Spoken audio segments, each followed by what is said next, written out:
had always believed in keeping his head down and his life simple. At 32 years old, he worked as a software engineer for a modest tech company in Seattle, lived in a two-bedroom apartment that was far too expensive for what it offered, and spent his evenings either coding personal projects or watching old science fiction shows. The spare room in his apartment had become a storage space for boxes he never unpacked, equipment he never used, and dreams he never pursued. On a rainy Thursday evening in March, everything changed. Was returning from the grocery store, arms full of bags, when he noticed something unusual near the dumpster behind his building. At first, he thought it was a cat, which wouldn't have been strange. The alley always had strays, but as he got closer, fumbling with his keys, he heard something that made his blood run cold. It was crying, not meowing, crying. He set down his groceries and approached carefully. Behind a stack of broken-down cardboard boxes huddled against the cold brick wall was a creature no bigger than a house cat. But it wasn't a cat.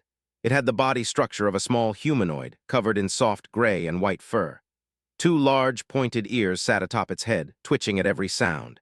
Its eyes, huge and luminous in the dim light, were unmistakably intelligent and filled with tears. Froze, his mind raced through possibilities. A child in a costume. No, the movements were too fluid, too natural, and animatronic. The tears were real, a hallucination. He pinched himself. Nothing changed. The creature noticed him and pressed itself harder against the wall, making a small, frightened sound that was somewhere between a whimper and a hiss. Slowly raised his hands, palms out. He had no idea what he was dealing with, but every instinct told him this being was terrified and vulnerable. He spoke softly, the way one might to a frightened animal, though he suspected this was no animal at all. "Hey, it's okay. I'm not going to hurt you." The creature's ears twitched. Its eyes, reflecting the streetlight, studied him with an intensity that made feel as though he was being read, analyzed, and judged all at once. After a long moment, it spoke. "Please, cold, so cold." The voice was small, feminine, and carried an accent couldn't place. It spoke English, but with a musical quality that suggested the language wasn't native to it. Didn't hesitate, he shrugged off his jacket and stepped forward slowly. The creature flinched but didn't run. He draped the jacket over its tiny frame. Up close, he could see it was shivering violently. Its fur was matted and damp, and there were small cuts on its arms and legs. "Can you walk?" asked. The creature nodded weakly. "My apartment is just upstairs. I have food, warmth, and a first aid kit. Will you let me help you?" The creature stared at him for a long moment, then nodded again. Carefully scooped it up, jacket and all. It weighed almost nothing, maybe 10 pounds at most. He could feel its rapid heartbeat through the fabric, smell something like cinnamon and rain on its fur. Getting upstairs without being seen was a miracle didn't question. He took the stairs instead of the elevator, grateful that his neighbors were either at work or glued to their televisions. Once inside his apartment, he set the creature down gently on his couch and turned up the heat. Under the proper lighting, could see more details. The creature was definitely female, with delicate features that were a blend of human and feline. She wore what looked like the remnants of clothing, a tattered gray material that might have once been a uniform or jumpsuit. Around her neck was a collar of some kind, metallic and seamless, with symbols didn't recognize. He said, kneeling nearby but keeping his distance. "What's your name?" The creature wrapped his jacket around herself. "Nix, my name is Nix." Nix repeated, "That's a good name. Are you hurt anywhere? Can I get you anything?" Nix's ears flattened slightly. "Water, please, and food if you have it. Haven't eaten in, don't know how long." Hurried to the kitchen and returned with a glass of water and a plate of leftover chicken from his dinner the night before. He set them on the coffee table and stepped back. Nix drank the entire glass in seconds, then began eating the chicken with her hands, small, sharp teeth making quick work of the meat. She ate with the desperate efficiency of someone who had been starving. Gave her time, using the opportunity to process what was happening. This was real. Somehow, impossibly, he had just brought an alien being into his apartment. A sentient alien who looked like a tiny humanoid cat. His mind spun with questions, but he forced himself to stay calm. First things first, make sure she was safe and comfortable. When Nix finished eating, she looked up at him with those large eyes. Some of the fear had left them, replaced by cautious curiosity. "Thank you," she said quietly. "I thought I would die out there." "You're safe now," assured her. "Can you tell me what happened, how you got here?" Nix's ears drooped. My ship, we were transporting specimens, research subjects. I was one of them. There was an accident during a jump near this system. The containment broke. Some of us escaped. I fled into an escape pod and crashed somewhere in your wilderness. I've been hiding, moving at night, trying to survive. Your world is so big and cold. Sat down on the floor, keeping himself at her level. Research subjects? Were you being held against your will? Nyx nodded, her expression darkening. My people, though, we are small, easy to capture. The consortium considers us valuable for experimentation. They study how we adapt, how we survive. They don't see us as people. Anger flared in his chest. The idea of someone treating this intelligent being as a lab rat made him sick. Well, you're not a specimen anymore. You're a person, and you're safe here. Nyx tilted her head, studying him. Why would you help me? You're kind humans. I was told you were dangerous, unpredictable, violent. Managed a sad smile. We can be all of those things, but we can also be kind. Most of us, anyway. We're complicated. He paused. Look, you need rest. That spare room I have, it's full of junk, but I can clear it out. You can stay there as long as you need. We'll figure out the rest tomorrow. Nyx's eyes widened. You would give me shelter, a room. Yeah, said simply. I'm not going to leave you out in the cold. Besides, I have a feeling you and I have a lot to talk about. For the first time since he'd found her, Nyx smiled. It was a small, tentative thing, but it transformed her face. Thank you. You have shown me kindness I did not expect. I will not forget this. Spent the next hour clearing out the spare room. He moved boxes into the corner of his bedroom, set up an old air mattress he'd kept from camping trips, and piled it with every spare blanket and pillow he could find. Nyx watched from the doorway, still wrapped in his jacket, her tail swishing slightly behind her. He hadn't noticed the tail before, long and expressive, covered in the same gray and white fur. It's not much, said, but it should be comfortable. There's a lock on the inside of the door if you want privacy. Nyx stepped into the room and looked around. It seemed sparse and cobbled together. To her, it must have seemed like luxury.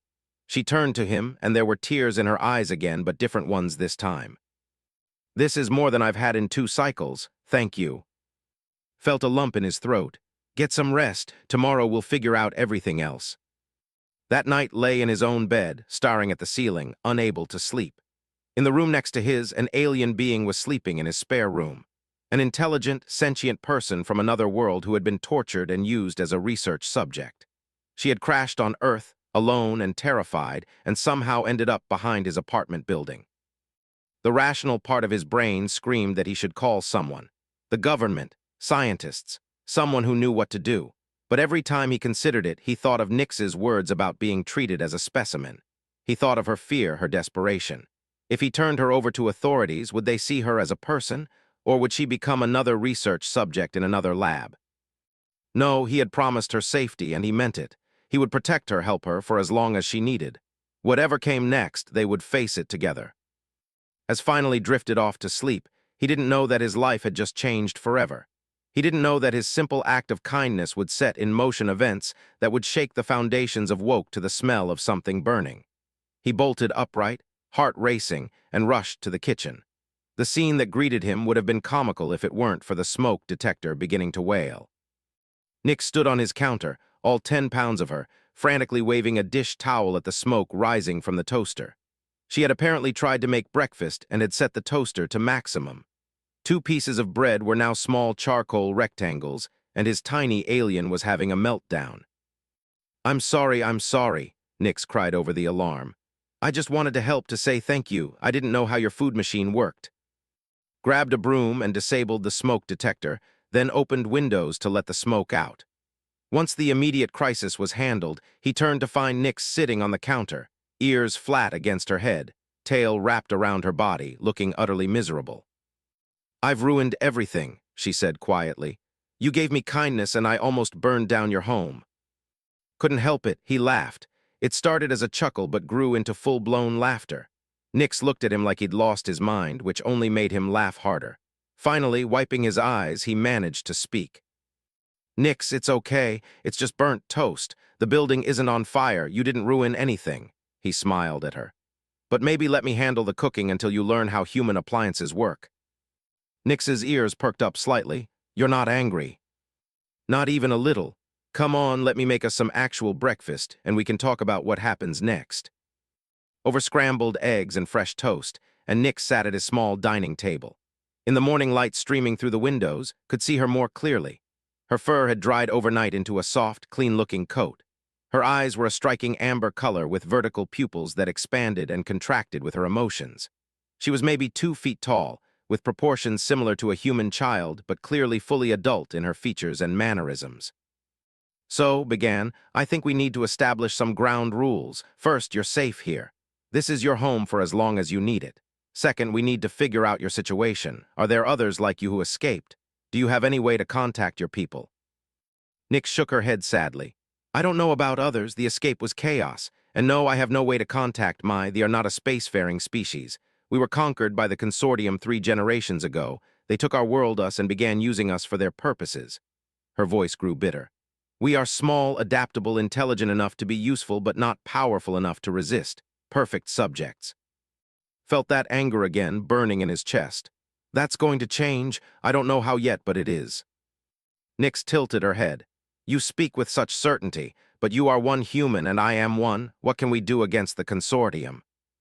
I don't know yet, admitted. But humans have a saying, the longest journey begins with a single step. Right now, our first step is making sure you're healthy and safe. Second step is learning everything we can about your situation. Third step, we figure out how to help your people. Nick stared at him. You would help an entire species you don't know. Why? Met her gaze. Because it's the right thing to do, because you're sitting in my kitchen and you're real and what happened to you is wrong. Humans might not be perfect, but when we see injustice, a lot of us try to fix it. It's kind of our thing. Over the following days, Nix fell into an unexpected routine. Worked from home, which had been lonely before but now felt different with Nix in the apartment. She was endlessly curious about everything. She asked questions about his computer, his work, human culture, Earth's history.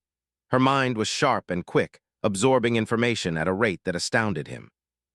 In return, Nix taught about her world and the galaxy beyond. There had once been a peaceful species living on a world called Seven, a designation given by the Consortium when their actual name for their planet translated roughly to Home of Many Songs. They had been a tribal society, living in harmony with their environment when the Consortium arrived. They offered us technology, medicine, advancement, Nix explained one evening as they sat on the couch at one end and Nix curled up on a pile of pillows at the other. Many of our leaders were tempted, but the price was submission. When some tribes refused, the Consortium simply took what they wanted. Within a year, our world belonged to them. How many species has the Consortium conquered? Asked. Hundreds, maybe thousands. They are vast and old. They see themselves as the proper stewards of the galaxy, bringing order and efficiency. But they don't value individual life the way you seem to. They calculate worth by utility. Was typing notes on his laptop as she spoke. And humans, what did they tell you about us? Nix's ears twitched. That Earth was a restricted world, too primitive for contact, too violent for trust. They classified humans as potentially dangerous and put your planet under observation only. No direct interference allowed. But their ship crashed here anyway. Yes, the jump malfunction caused them to emerge too close to your sun. The ship was damaged. They had to make emergency maneuvers. They would have left quickly, but the accident happened. Some of us escaped. Nix's expression darkened. They probably sent recovery teams. They will want their specimens back and will want to eliminate any evidence of their presence here. A chill ran down spine. So you might be in danger. They might be looking for you. Yes, and if they find me, they will find you. I have put you at risk by being here. Closed his laptop and looked at her seriously. Nix, listen to me. I chose to help you. I choose to keep helping you. Whatever risk comes with that, I accept it. We're in this together now. Nix's eyes shimmered. Why are you like this? In all my research, all the observation data about humans, it mentioned your capacity for violence, for tribalism, for cruelty. But it barely mentioned this. Your kindness to a stranger. Your willingness to sacrifice for someone you just met. Smiled. Maybe they were looking at the wrong data, or maybe they don't understand that humans are contradictions. We can be terrible, yeah, but we can also be amazing. We're messy and complicated, and sometimes we do the wrong thing for the right reasons or the right thing for the wrong reasons. But at our core, most of us believe in helping each other. It's how we survived as a species. As weeks passed, began researching everything he could find about UFO, unexplained phenomena, and government cover-ups. He used his programming skills to hack into databases he definitely shouldn't have been accessing, always carefully covering his tracks. What he found was disturbing. There had been at least 3 reported of unusual craft in the Pacific Northwest around the time Nick said she crashed. 2 had been dismissed as weather balloons. 1 had been classified and buried. There were also reports of strange animal, though most were dismissed as hoaxes. Also found something else: scattered reports of small, fast-moving creatures seen at night in various locations between the crash site and Seattle. Most were attributed to wild animals, but the descriptions were consistent. Others had escaped. Nix might not be alone. He showed Nix what he'd found. Her reaction was a mixture of hope and fear. Hope that others had survived, fear for what might happen to them. "We have to find them," Nix said firmly. "Before the recovery teams do, before your authorities do." "Agreed, but we need to be smart about this. We can't just go running around looking for alien refugees. We need a plan." That night lay awake forming ideas. He was a software engineer, not a secret agent or a resistance fighter. But he had skills. He could code, hack, research. He could build networks, create secure communications. And he had something else. He was human, which apparently meant the galaxy had underestimated him. The next morning, called in sick to work. Then he called in sick for the rest of the week. He spent those days building what he called Project Sanctuary. Using encrypted networks and anonymous routing, he created a secure website with a simple message. "If you are lost, small, and far from home, there is shelter here. You are not alone."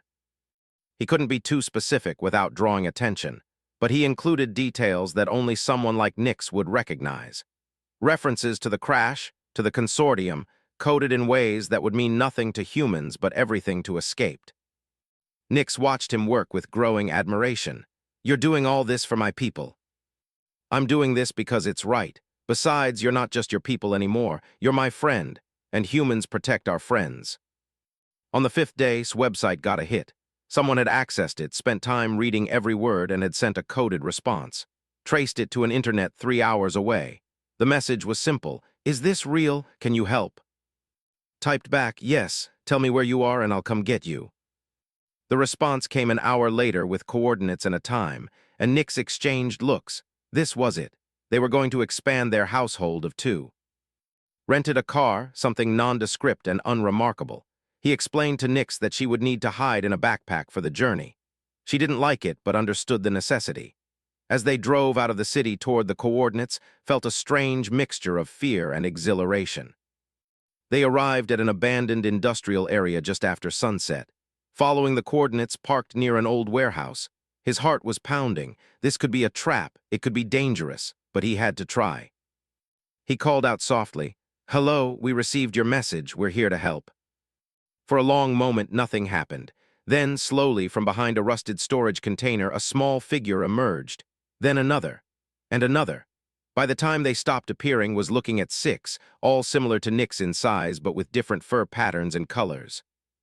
They were thin, scared, and clearly desperate. When they saw Nix peek out of the backpack, their relief was palpable. They spoke rapidly in their own language, high-pitched and musical. Nix responded, and though couldn't understand the words, he understood the emotion. Finally, Nix turned to him and spoke in English. "They want to know if your offer is real, if you'll really help them." Looked at the group of tiny, frightened beings and made a decision that would change everything. "Tell them yes. Tell them they're coming home with us. Tell them humans might be crazy enough to stand against a galactic empire for people we just met, because that's what we do. We protect people who need protecting." As they carefully loaded 7 into his car that night, realized his small 2-bedroom apartment was about to become very crowded. He also realized he didn't care. Something larger was happening here, something important. He had just become the human connection for an entire group of escaped aliens. The consortium had underestimated humans. They thought Earth was too primitive, too violent, too chaotic to matter. They didn't realize that those qualities, that messy human nature, could also make them the most stubborn, protective, and dangerously loyal allies anyone could ask for. The apartment had transformed from a quiet bachelor pad into something resembling a refugee center for tiny aliens. His spare room now housed 7, who had organized themselves with remarkable efficiency. They used stacked boxes as beds, shared his blankets, and established a rotation for using his bathroom. had never imagined his life would involve explaining shower controls to cat people or buying groceries in quantities that seemed absurd for being so small. The arrivals were different from Nick's in personality, but similar in their experiences. There was a male with black fur and one damaged ear who had been held the longest. Myra and Sora, two sisters with calico patterns who barely spoke above whispers. Tick, whose brown fur was marked with scars from failed escape attempts, who had lost most of his tail in the crash, and the youngest, whose blue-gray fur reminded of storm clouds. They were all traumatized, all terrified, and all deeply suspicious of despite Nix's reassurances. It took 3 days before any of them besides Nix would speak to him directly. But gradually, as continued to provide food, safety, and asked nothing in return, they began to open up. Was the first to approach him. Was working at his computer late one night when the male climbed onto his desk and sat down, watching him code with those luminous eyes. "You really don't want anything from us?" asked, his English halting but clear. "No experiments, no tests." Stopped typing and turned to face him. "No, I want you safe and healthy, that's it." "Why?" It was the question they all kept asking, as if kindness without motive was incomprehensible to them. Thought carefully about his answer. "Where I come from, there's an old story. A man finds a stranger on the road, beaten and left for dead. Most people pass by because helping would be inconvenient or risky. But one person stops, helps the stranger, and takes care of them. We call that being a good Samaritan. It means helping because it's right, not because of what you get in return." Tilted his head. "Your people value this." "The best of us do. Look, humans have done terrible things throughout history. We've hurt each other, enslaved each other, destroyed parts of our own world. But we've also shown that we can change, that we can be better. Every generation tries to fix the mistakes of the last one. It's messy and slow, but it's progress." Was quiet for a moment, processing.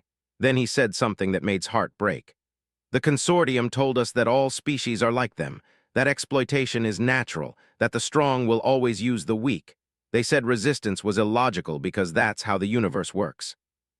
"They're wrong," said firmly. "The universe doesn't work any particular way, it's what we make it. And humans have a saying, the only thing necessary for evil to triumph is for good people to do nothing. We might not always get it right, but we try."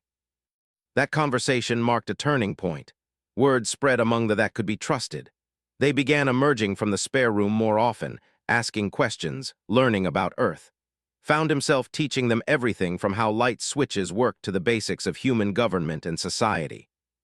In return, they taught him about the galaxy. The picture they painted was not encouraging. The consortium was not a single species, but an alliance of hundreds of civilizations that had formed over. They operated on a strict hierarchy based on technological advancement and utility. At the top were the architects, ancient beings who rarely interacted with lesser species directly. Below them were various administrative and military species. At the bottom were conquered peoples like the, classified as resources rather than citizens.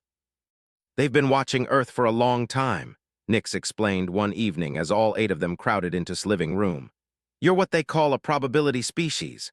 Your technology is advancing fast, but your social development is unstable.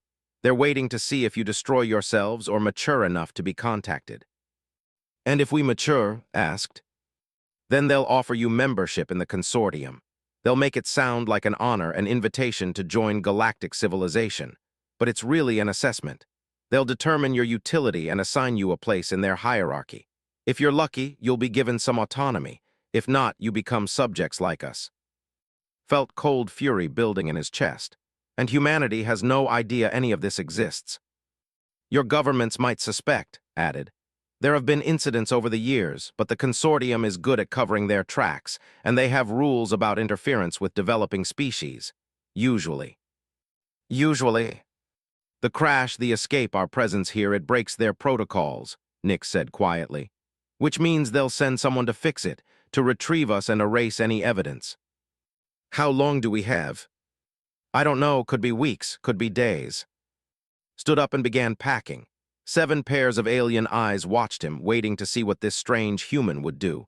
His mind was racing. He was in over his head, way over. He was a software engineer, not a hero. He couldn't fight an interstellar empire.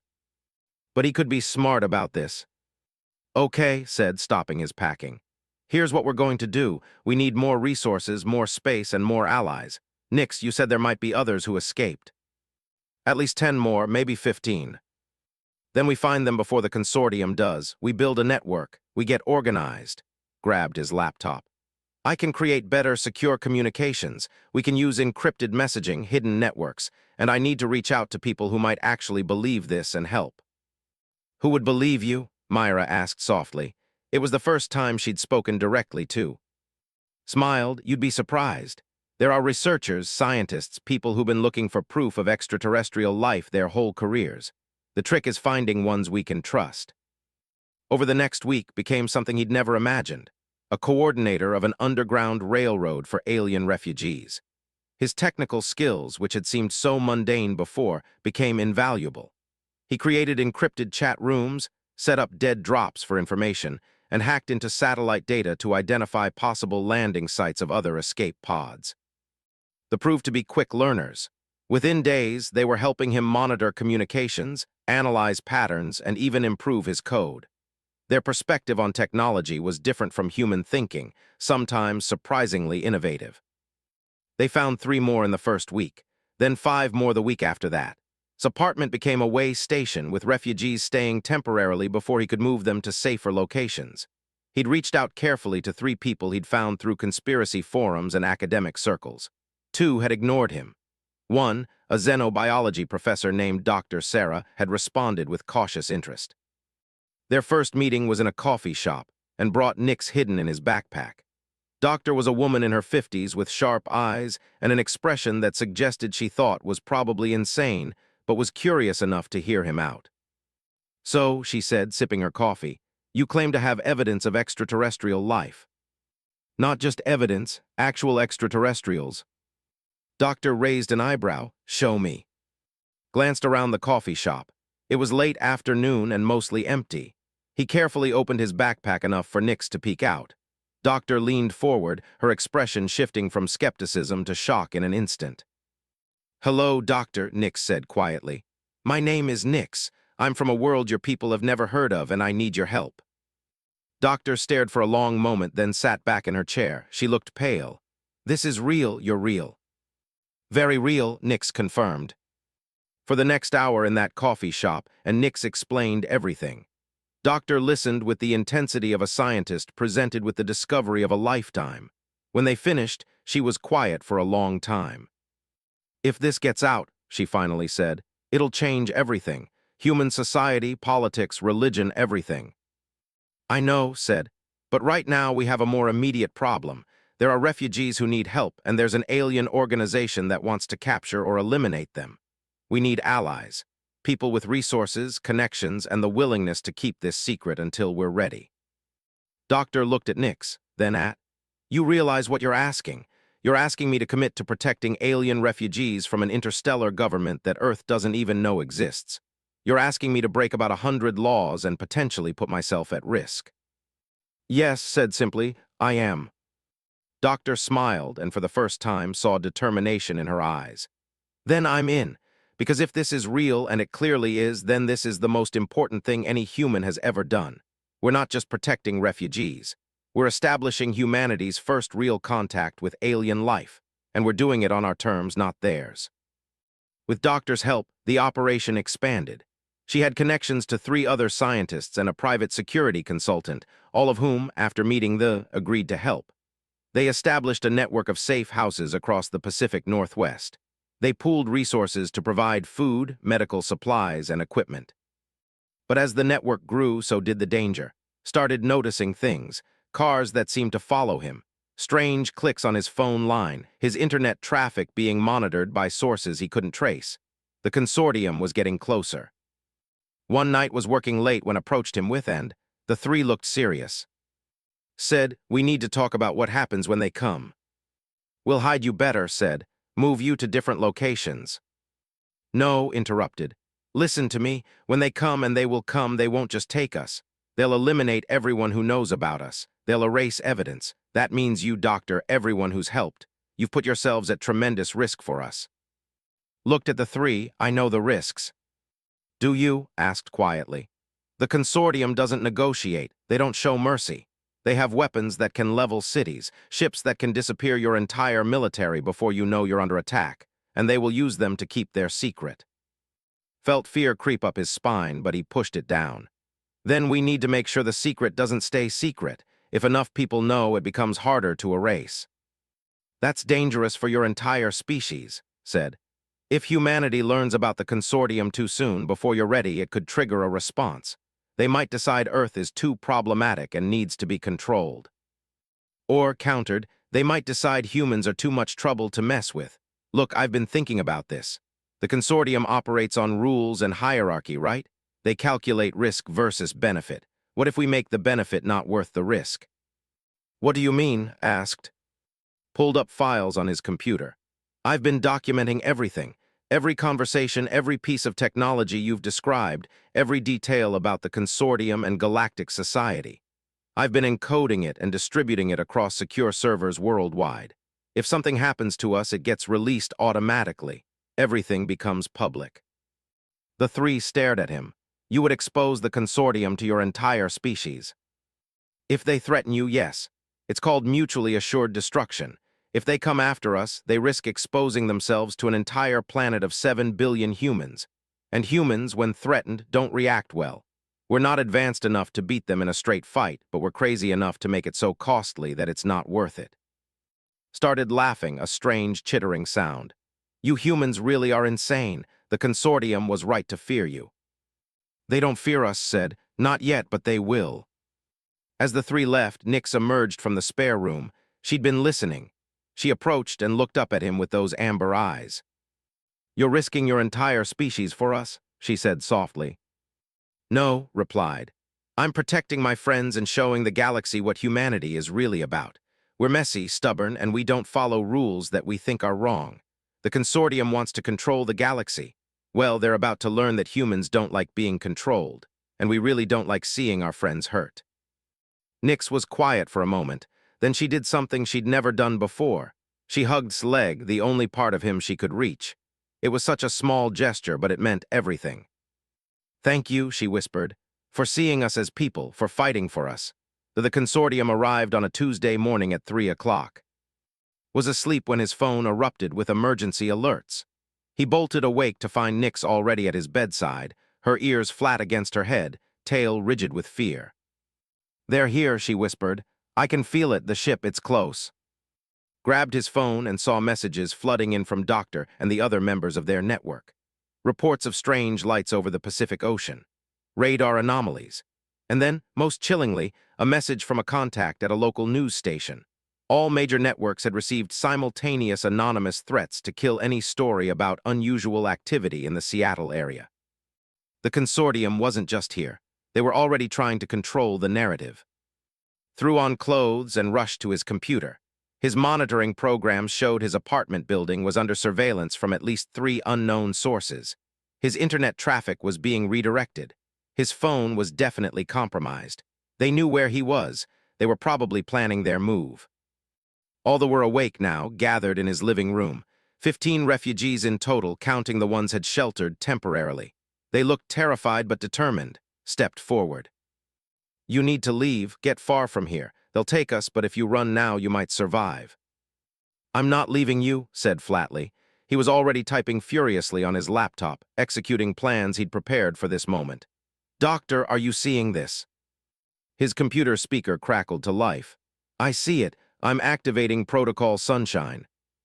Protocol Sunshine was their doomsday option. If triggered, it would simultaneously release all their documentation to news agencies, scientific organizations, and government offices worldwide. Videos of the technical specifications they'd gathered about consortium technology, testimonies from each refugee, everything, the whole truth, dumped into public consciousness in one massive data bomb. Wait, said, not yet, I have another idea. They're going to breach your building any minute. Doctor's voice was tight with stress.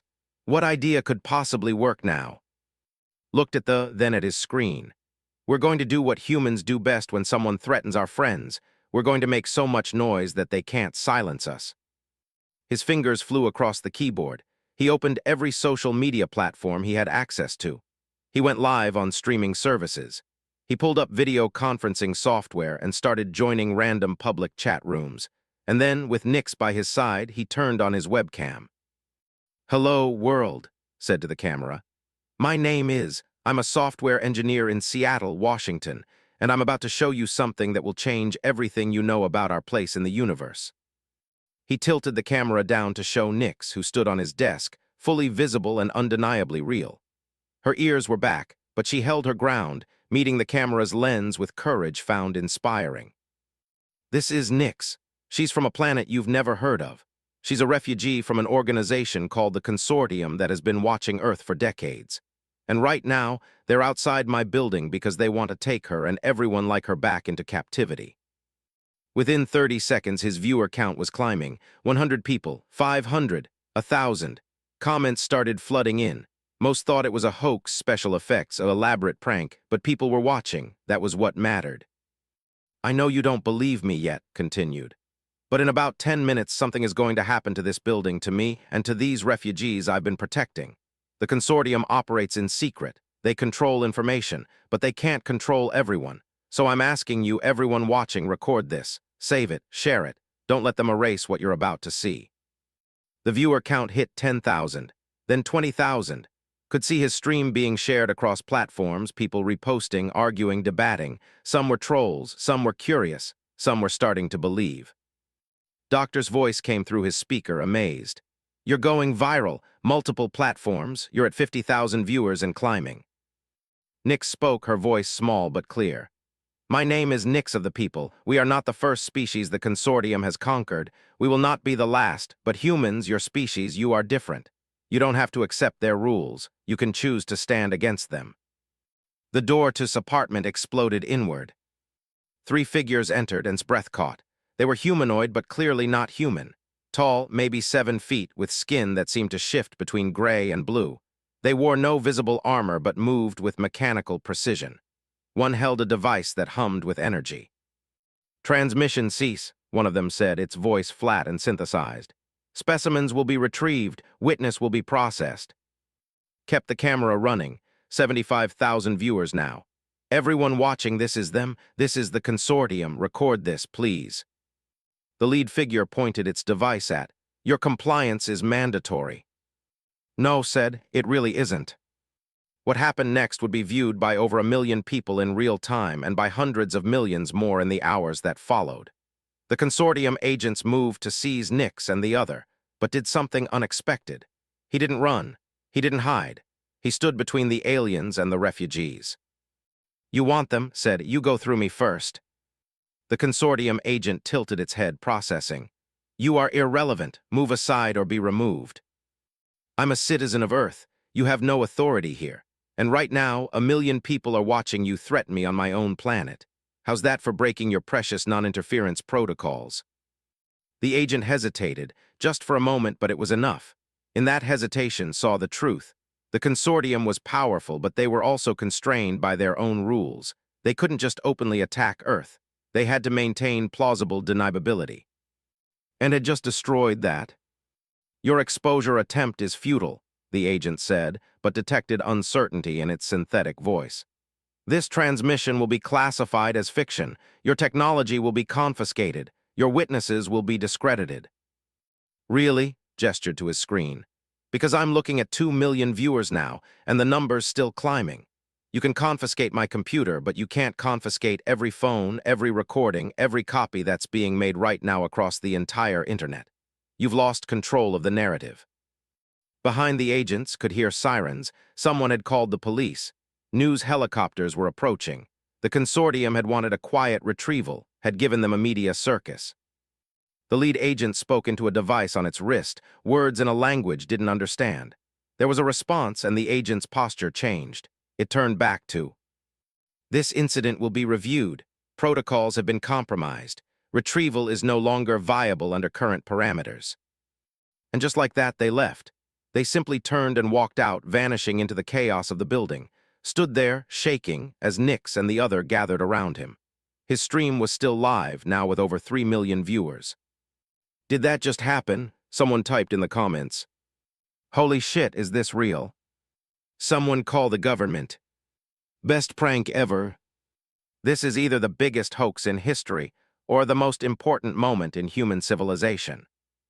Looked at the camera one more time.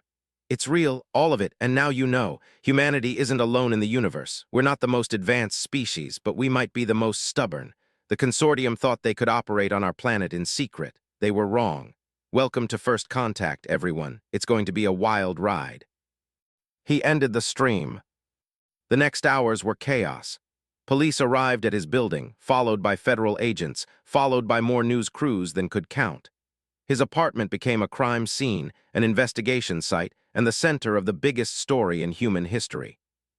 And they were separated and questioned. Doctor and the other network members were detained. The government, caught completely off guard, didn't know whether to treat this as a hoax, a security threat, or an actual alien contact situation. But the truth was already out there. Stream had been downloaded millions of times. People had recordings. Scientists were analyzing the footage. Governments around the world were demanding answers. The consortium's secret was blown wide open. In a holding room at a federal facility, sat across from a man in a suit who identified himself only as director. Mr. said, "Do you have any idea what you've done?" "I saved my friends," replied, "and I told the truth." Rubbed his temples. "You've triggered a potential interstellar incident. We have. We've had limited contact with what you call the consortium. Very limited, very secret. There are protocols, agreements, treaties we've been carefully negotiating for years, and you just drove a truck through all of it." "Good," said, "because those treaties, they were made without asking the rest of humanity if we wanted to be part of a galactic empire that treats people as research specimens. You were negotiating away our future without our knowledge or consent." Stared at him. "You don't understand the complexity of the situation. I understand that they are people who deserve freedom and safety. I understand that the consortium treats entire species as resources. And I understand that humanity deserves to know what's out there and make our own choices about how we engage with it." Was quiet for a long moment. "What you've done can't be undone. The world knows now. Every government, every military, every person with an internet connection has seen your broadcast. You've forced humanity into a position we weren't ready for." "Weren't ready according to who?" "The consortium. Secret government agencies. I think humanity is more ready than you give us credit for." "And what happens to them now?" Leaned forward. "That's up to you. But I'm telling you right now, the whole world is watching. 3 million people saw consortium agents break into my apartment and threaten us. Billions more have seen the footage by now. If anything happens to those refugees, if they disappear, if they're turned over to the consortium, people will know, and they won't accept it." Stood up. "You've started something, mister. I hope you're prepared for the consequences." "I am," said, "because whatever happens next, at least it's happening in the open. No more secret deals, no more protocols decided without input from the people they affect. Humanity gets to choose its own path now. That's worth any consequence." As left was alone with his thoughts. He'd done it. He'd blown the lid off the greatest secret in human history. The consortium's shadow control over Earth was finished, but he'd also painted a target on humanity's back. The galaxy would be watching now. How Earth responded would determine everything. Nix and the other were being held elsewhere in the facility, but had been assured they were safe. Public pressure was already mounting for their protection. Protests were forming outside government buildings worldwide. People were demanding answers, demanding transparency, demanding that the refugees be granted asylum. Humanity was responding exactly as it hoped, with noise, with passion, with that stubborn refusal to be told what to do that had defined the species for. The consortium had expected compliance. They were getting defiance. A guard opened the door to the holding room. "Mister, you're being released. There's a press conference in an hour. They want you there." Stood, a smile forming on his face. Time to introduce the galaxy to humanity. This should be interesting. As he walked out, thought about how all of this had started. A tiny cat girl huddled behind a dumpster in the rain. A simple act of kindness. And now everything had changed. The universe was about to learn that humans didn't play by the rules they expected. They were messy, unpredictable, and stubbornly protective of their friends. The consortium had made the mistake of 6 months after the broadcast that changed everything, stood on the stage at the United Nations, looking out at representatives from every nation on Earth. Next to him, on a specially constructed podium at his height, stood Nix. Behind them, projected on massive screens, were the faces of the other refugees and representatives from 3 other species that had reached out to Earth after learning about defiance of the consortium.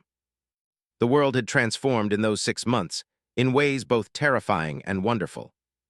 The immediate aftermath of broadcast had been chaos. Governments scrambled to respond.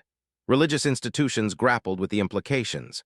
Scientists celebrated and panicked in equal measure. And the public, that massive, unpredictable force of billions of humans, had around the refugees with an intensity that surprised everyone. Within days, protests had erupted worldwide demanding the refugees be granted asylum and protection. Social media exploded with the hashtag #SaveThe. Artists created tributes. Musicians wrote songs. Children drew pictures. The tiny cat people who had suffered in the shadows of galactic civilization became symbols of resistance against oppression. The consortium, for the first time had been forced to respond to public pressure. They sent an official delegation to Earth 3 weeks after the incident. Would never forget that meeting. It took place in Geneva, in a specially prepared chamber with media from every major outlet on Earth watching. The consortium delegation consisted of 5 beings from 3 different species, all of whom looked at the humans with barely concealed disdain and something else recognized as fear. Their spokesman was a being called a tall and elegant with crystalline features that refracted light in strange ways. It spoke through a translation device in perfectly measured tones. The incident involving Subject Group 7 was an unfortunate accident, the stated. The specimens had been humanely secured for necessary research when a system's failure resulted in their unauthorized departure from custody. The consortium appreciates Earth's assistance in locating these specimens and expects their immediate return. Had been given a seat at the negotiation table as the person who had initiated first contact. He stood up slowly, and every camera in the room focused on him. "Let me make something very clear," said, his voice steady. "They're not specimens, they're not subjects, they're people. Sentient, intelligent people with names, families, and the right to determine their own futures, and they're not going anywhere unless they choose to." The crystalline features shifted in what might have been surprise. "Your species has no authority to make such determinations. They are registered assets of the consortium. Your interference is a violation of protocols that predate your civilization." "Your protocols don't apply here," replied. "This is Earth. We have our own laws, and our laws say that sentient beings have rights that include freedom from slavery and torture. What you did to them qualifies as both." "You do not understand the complexity of galactic governance," they said, and now there was an edge to its synthesized voice. "Your species is primitive. You have barely begun to explore your own solar system. You cannot dictate terms to an organization that spans thousands of worlds." It was at that moment that the President of the United States, the Secretary General of the UN, and the heads of a dozen other nations simultaneously stood up. The President spoke, her words measured but firm. "Then let me help you understand our position. We don't care how many worlds you control. We don't care how old your organization is. You came to our planet without invitation, attempted to kidnap refugees who sought shelter here, and threatened one of our citizens in his own home. That's not complexity. That's aggression. And humanity has a long history of responding to aggression." There was silent for a moment. When it spoke again, something had changed in its tone. "Are you threatening military action against the consortium?" "We're stating facts," the President replied. "We know we can't beat you in a conventional conflict. You're more advanced, more organized, more powerful. But we can make it so costly for you that it's not worth it. We can publicize everything we learn about you. We can become the galaxy's most annoying problem. We can make sure that every species you've conquered learns that resistance is possible. And we can do all of this while grinning and daring you to stop us. That's what humans do when someone threatens our friends." The silence in that room was profound. The consortium delegation conferred among themselves in languages that sounded like music and static. Finally, they spoke again. "A compromise? They may remain on Earth temporarily while their status is reviewed by consortium authorities. However, Earth must cease its unsanctioned broadcasting of consortium information and agree to supervised contact protocols." "No deal," said immediately. "They stay permanently with full asylum status. Earth continues to share whatever information we want with our own people, and any contact protocols will be negotiated between equals, not handed down from on high. You don't get to control us." "That is unacceptable." Smiled, and it was not a kind expression. "Then I guess we're at an impasse, which means the current situation continues. The stay here. The information stays public, and the galaxy keeps learning that your empire isn't as unshakable as you claim. How long before other conquered species start getting ideas?" That threat, more than anything else, seemed to impact the consortium delegation. They conferred again, longer this time. When the finally spoke, could hear something new in its voice. Not respect exactly, but recognition. "We will agree to a trial period. The designated as 7 group may remain on Earth under provisional asylum for a period of 10 solar cycles. During this time, we will observe how your species handles integration of non-human sentience. If successful, we will discuss broader terms." 20 cycles, countered. "And you acknowledge them as refugees seeking asylum, not specimens being temporarily housed." Another pause. 15 cycles, and they are refugees. "Deal," said. "But understand this, when those 15 cycles are up, we're not giving them back. This is their home now if they want it to be." The crystalline features shifted in what might have been the alien equivalent of a nod. "That remains to be determined, but we acknowledge that Earth has established itself as a factor that must be considered in galactic affairs. This is unprecedented." "Get used to it," replied. "Humanity's not going anywhere." That meeting had been just the beginning. In the months that followed, Earth underwent the most rapid transformation in human history. The revelation that aliens existed, that humanity was being watched, that there was an entire galactic civilization out there, changed everything. Scientists from every nation collaborated on understanding the technology that could describe. Linguists worked to learn galactic languages. Sociologists studied the implications of first contact. And governments, for once setting aside their differences, worked together to present a unified front to the galaxy. They became celebrities and ambassadors. Nyx, in particular, had become the face of the refugee crisis. She gave speeches, did interviews, and worked tirelessly to educate humanity about the reality of galactic society. The other refugees each found their own paths, became an advisor on consortium technology. Myra and Sora taught courses on their species' history and culture. Even Young became a symbol of hope, representing the future that could be built through cooperation between species.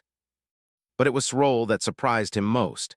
He had never wanted to be a public figure, never sought attention or fame. Yet here he was, standing before the United Nations, preparing to address humanity about the future they were building together. The Secretary-General finished his introduction and stepped to the microphone.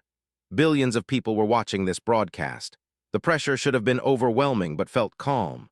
He had Nyx by his side, he had truth on his side, and he had something the galaxy had underestimated: the sheer, stubborn determination of humanity. 6 months ago, began, I found a small, frightened person hiding behind a dumpster in the rain. I had a choice. I could have walked away, could have called authorities, could have pretended I hadn't seen anything. Instead, I did what I hope any decent person would do. I helped. He paused, letting his words settle. That simple choice, that basic act of human kindness, led to everything that's happened since. First contact, the revelation of galactic society, the transformation of human civilization. And I stand here today not as a hero, but as an example of what we're capable of when we choose to see others as people deserving of dignity and respect. Gestured to Nyx. They taught us that the galaxy operates on principles we don't accept: hierarchy based on power, exploitation justified by efficiency, species treated as resources rather than partners. The consortium has ruled on these principles, and they expected us to fall in line. His voice grew stronger. They were wrong. Humanity doesn't fall in line. We don't accept rules we believe are unjust, and we don't abandon our friends no matter how powerful the force opposing us. These aren't weaknesses, they're our greatest strengths. On the screens behind him, images appeared. Photos of humans helping refugees, scientists from different nations collaborating, children from around the world sending drawings and messages of support, protests demanding justice for conquered species across the galaxy. In these 6 months, we've accomplished something the consortium claimed was impossible. We've integrated refugees from another species into our society. We've learned from each other, taught each other, built friendships across the barrier of species. And we've done it while maintaining our principles and refusing to compromise on basic rights and dignity. Looked directly into the primary camera, knowing that this broadcast wasn't just for Earth. It was being monitored by the consortium. Other species would hear this. Conquered peoples across the galaxy would see humans standing up for the oppressed. So here's our message to the galaxy. Earth is now a sanctuary world. Any being fleeing persecution, seeking freedom, or escaping slavery will find shelter here. We don't care if you're from a species the consortium 1,000 years ago or one they just discovered yesterday. If you're running from oppression, you have a home here. The UN chamber erupted in applause but continued. And to the consortium, we respect that you're powerful. We acknowledge that you've built an impressive organization across thousands of worlds. But you need to understand that humanity operates differently. We value freedom over order. We choose compassion over efficiency. And we will fight for those values even when it's difficult, even when it's risky, even when more powerful forces tell us to stop. Nyx stepped forward to her microphone. Her small voice carried through the chamber with surprising strength. I was a slave. I was treated as a thing, not a person. I had accepted that this was my fate, that my species would always be at the mercy of those stronger than us. Then I met one human who decided that injustice was unacceptable. One person who believed that kindness mattered more than convenience. Her amber eyes swept across the assembly. Humans are strange to us. You're chaotic, unpredictable, and your emotions often overrule your logic, but you're also brave, compassionate, and fiercely loyal. You don't calculate whether helping is efficient.